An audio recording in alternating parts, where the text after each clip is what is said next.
actually sampling is. Okay, and we're back. There's one character on this farm that I don't know has ever been shown or seen.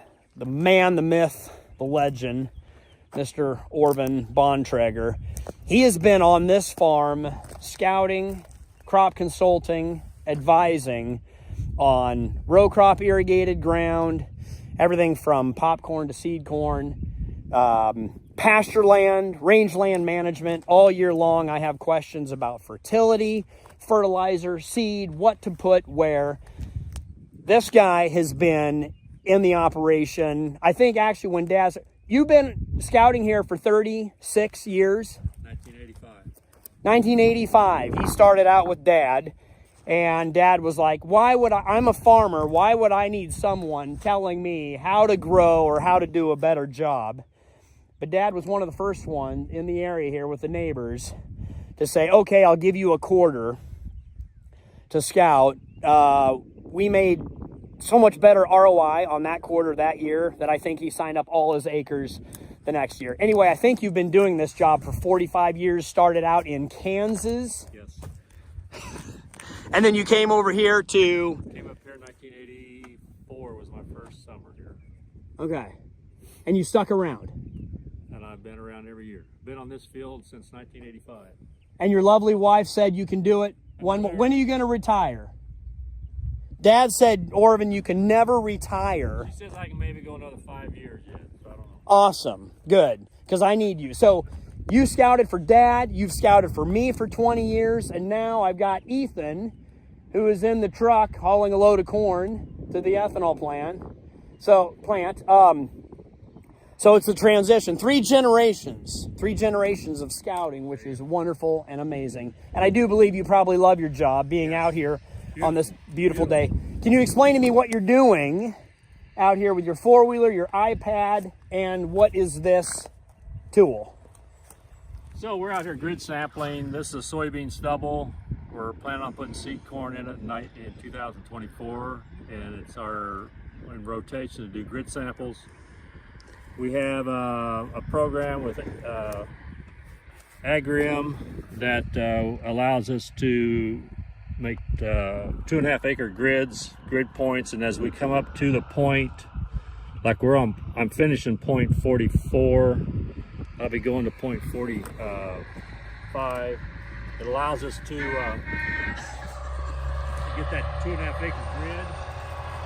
At each point here, we take about 6 or 7 cores, all within about 100 feet of the four-wheeler here, go to the next point, and then we send them to the lab, in our lab at Hastings, and they run them, and we're able to variable rate predominantly phosphates. We have high potassiums and other nutrients here, but we variable rate phosphate and our nitrogen based off the organic matters with the nitrogen. That'll be spread in the fall or the springtime. I'll send those maps off to the co-op. Right. They can put it in their machine, and then they can blow it on.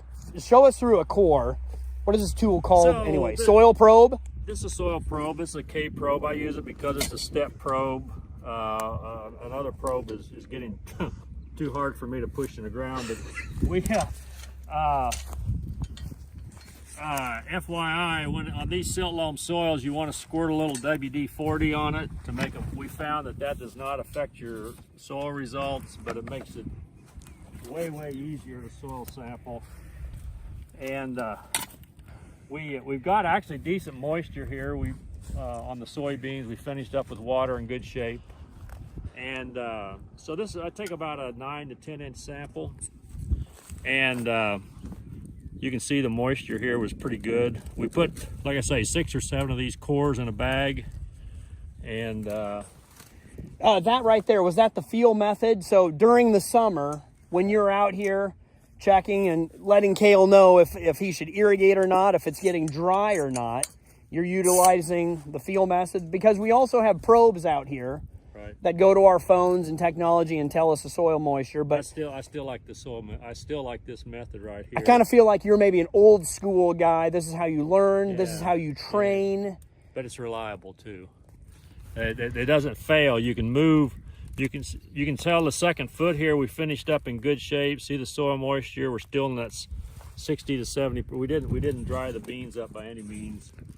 The thing I like about the soil probe, we can move it all over the place during the summer using a hand probe. If you use a stationary probe that's in the ground, it's in that one place the whole summer, that one spot.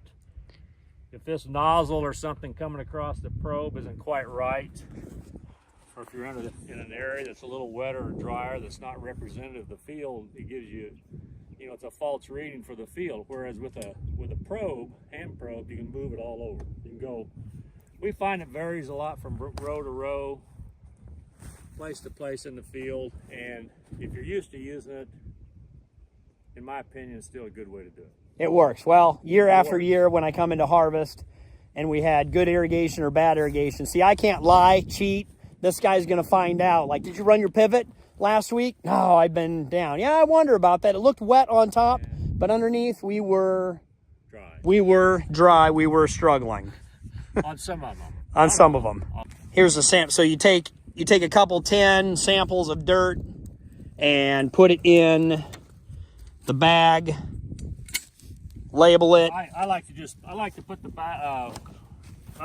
cores in the bag, just whole, and let them grind it up at the lab and mix it up that way. You can put it in a bucket. You can put them in a bucket and mix it up, but it's more accurate this way, I think, just to put it in the bag and let them grind it up in the lab and mix it that way. Because you can see that by the time you put it in a bucket, it's hard to get it all mixed up properly. I just had an idea. Can I go down to the Servitech lab and see what they do? Because yes. They take the soil, they cook it, yes. They get all the moisture out of it, they dry it, and then they air dry it. They run through just a limited number of data points for this field particularly, but they could research the soil a lot more in depth. They run all the nutrients with the Malic, what we call the Malic 3 now, so they run them all at once. All the major nutrients and micronutrients. So I want to know how much nitrogen is out here on the soybean field. So if I grow white corn next year on this field, then we'll adjust. If I want, if it's seed corn, it's not going to be very high yielding. If it's high yielding yellow corn or white corn, then we're going to need a little bit more nitrogen. We'll see what's out here. We'll take into account organic matter, the soybean residue, because this legume, soybeans, give us nitrogen for next year. I'd actually leave the soil in such a situation that you get a lot of mineralization. If you got a lot of corn residue, that ties up the nitrogen more. Soybeans actually don't contribute nitrogen to the soil. That leaves the soil in such a condition that you get a lot of mineralization from the organic matter. So we take deep samples to 36 inches here also, since we're in the Central Platte NRD. We send all those to the NRD. We use the formula for what we need for nitrogen for the next year for either seed corn, white corn, yellow corn. We measure what's in the soil right now, what we're going to credit to the legume, the soybeans, usually about a 50-pound credit for the next year. We also have the water nitrates. We know how much water is or how much nitrates in the water. Because when we're pumping, as I'm irrigating, I'm getting on sulfur and nitrogen. A lot of sulfur in the water in this area. We actually have probably, this particular well is about 10 part per million nitrate. So we actually are, contributing some nitrogen through the groundwater while we're pumping water too. So we take all that into consideration along with the yield goal of our crop the next year, and that determines how much nitrogen we put on the ground. Yeah, in the form of nitrogen. So if I'm going to use anhydrous in the fall or the spring, if I go to liquid, we are set up to do liquid. You can see that yellow tank out there. Our dry spread, we get a little bit of nitrogen. Yep. So we take all of these inputs into account, put it into our yield goal, and so that we're doing the best we can, because I don't want to spend too much money on fertilizers. I want to do a good job for the environment. So it's all about ROI, and we have found year after year after year, we are doing and putting on less and less and less, and our yields are going up and we're up down and to up. about 0.6 to 0.7 pounds of N per bushel, which is about as good as you can get. It's unbelievable. So it's unbelievable what we can raise out here by doing and adjusting our practices. And some of that's going to be with the genetics we're getting from the seed. You know, everything's aligning with what the seed companies are doing, fertilizer companies are doing, and the farmer is doing to produce the most with the littlest. The smallest amount of fertilizer. We don't want to waste any, because it's just money you wasted. But Yeah. it is important to take what's credited in the water, in the soil, how much is going to be mineralized with the organic matter over the next year. Take all that in consideration with a reasonable yield goal, and there we get the optimum amount of nitrogen applied then for the best, highest economic yield for the next year. Orvin, thank you so much. I don't know if I've ever, hopefully you've known that I thank you. Thank you so much for what you've done for this farm, what you've done for Dad, me, and the next generation and future generations. Have you written a book yet? No. Are you going to write a book? You have copies of... You could be a stellar star in my book, so I might have to do that someday. I think you should write a book. The wealth Carlson of... Farm. Yeah, the wealth of information that this man has and has contributed to Nebraska, and I do believe the world. We are very, very blessed to have him on the farm. And the fact that he's still out here working, he should be retired or higher up in an office somewhere, but I do believe this is your bread and butter. This is what you enjoy. I'd rather do this than golf, so here we are. Side note, there are some golf Beautiful day. balls. Look at the day. It's a Yeah, nice, I know it. This beautiful is... day. I should probably be in the combine harvesting. There are some golf balls around here. Have you ever seen one? Because Yes. my son Adam, Yeah.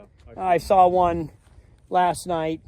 But No, this is a good job. So glad to work with the Carlsons. Always fun to work with the Carlsons. Always exciting day with the Carlsons. So always challenging. you never know what you're going to So anyway, this is the greatest ROI on my farm, what we pay him and what he does for this operation. A lot of credit goes to this man right here. get. Thank you very much, Cale. Appreciate it.